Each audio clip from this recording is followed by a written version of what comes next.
Good evening. I decided to do a little experiment here. It's been a long time, but I decided to bring my back two computers up to run my back two 60-inch displays.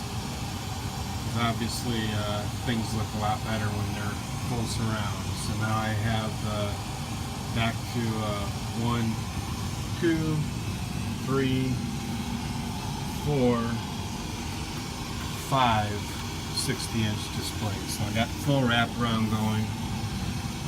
Just so I don't have to put it in the comment section for those who ask. They're about 4-year-old, maybe 5-year-old Samsung 60-inch TVs, 1080p.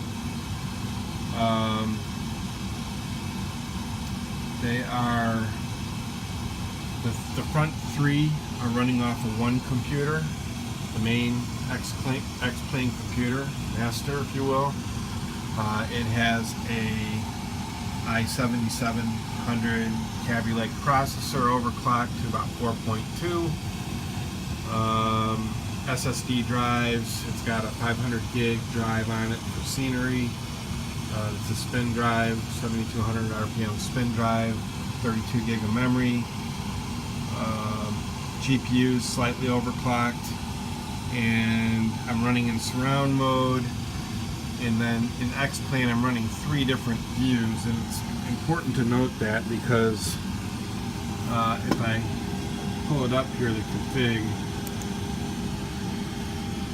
and we go to graphics, you'll see that I've got the configuration. So I have main monitor, monitor 1, and monitor 2. Each one of these is set at a 50 degree, well, it shows 49.3 right here right now, but it's supposed to be 50 degree field of view. And they're set at offsets of minus 43 degrees. The middle one is at 7 degrees, and the far one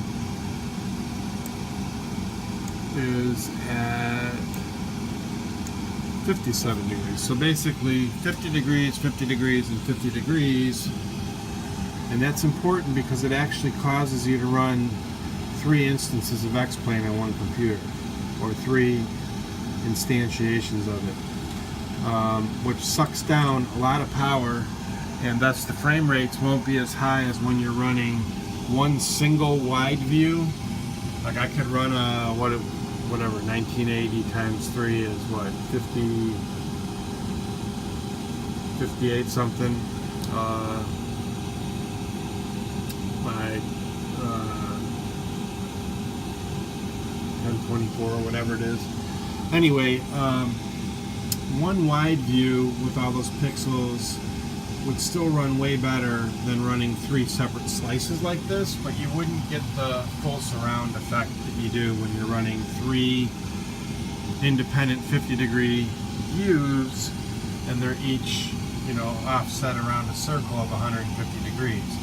The reason I have them offset by 7 degrees is in a full-size cockpit like this, with the center screen centered on the cockpit. If I get in the view here, I'm looking straight down the center screen, but you can see that the runway is offset to the left, or the center line of the taxiway, I mean.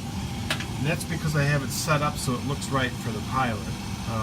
This is my mouse. And the center line actually lines up about right even with my right knee, which my friend Rob and I were talking about earlier tonight, and he pointed out. But that gives the correct angle when you're landing, so you don't get this weird crab effect because you're offset to the monitor. So that's why the 7 degrees, it's going to vary from different setups. Most people that are running a surround view understand that if they're running a full cockpit. But then you get to the back screens here. The back screens, there's just not enough power on one video card to run all that. I haven't tried putting a second video card in the main computer and trying to get the back 2 screens off of additional outputs. That may work, something I might try at some point, but I think that would really be overloading the CPU then probably on it. I'm not sure. If anybody out there has comments about that and has done it, please put them in my comment section. I'd appreciate it. So the back views are running now off of 2 separate PCs. Each one has its own PC. I could, I suppose, run them both off of one PC. Unfortunately, those PCs are a little older processor. I think they're i7-3960s or something like that.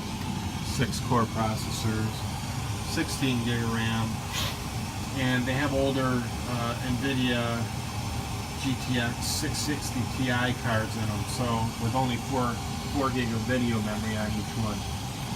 So they're not as powerful at all. I'd like to get some new video cards for them, but right now with the prices of video cards due to Bitcoin and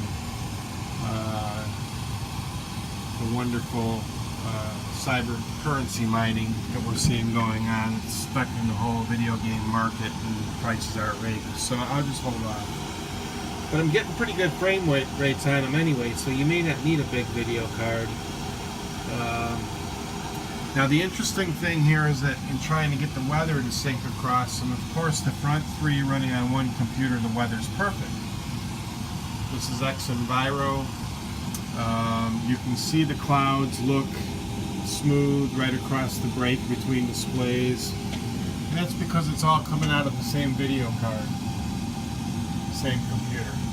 When you get to the side monitor, I have XEnviro running on the sides too, but it's really running separate, so it's doing another grab of the METAR data and updating itself and trying to paint the same visualization, but you'll see that there's slight mismatches in the clouds because they're not linked, although it's pretty damn close. I don't know, right now that kind of looks pretty close over there, and if I come over here you can see on the left there's quite a bit of difference there.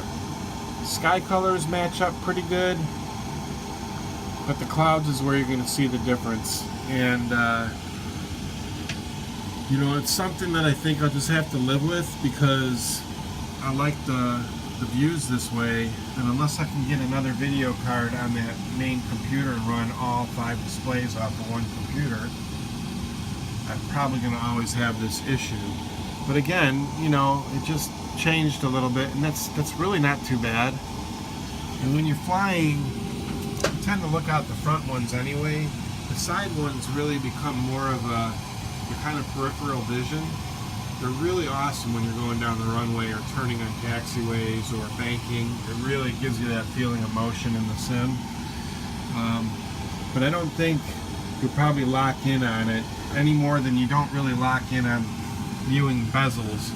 You know, monitor bezels, you know, everyone always says, oh, monitors, you got the bezels, but in this case, yeah, I mean, the reality is the bezels kind of fade away. You don't see them when you're flying.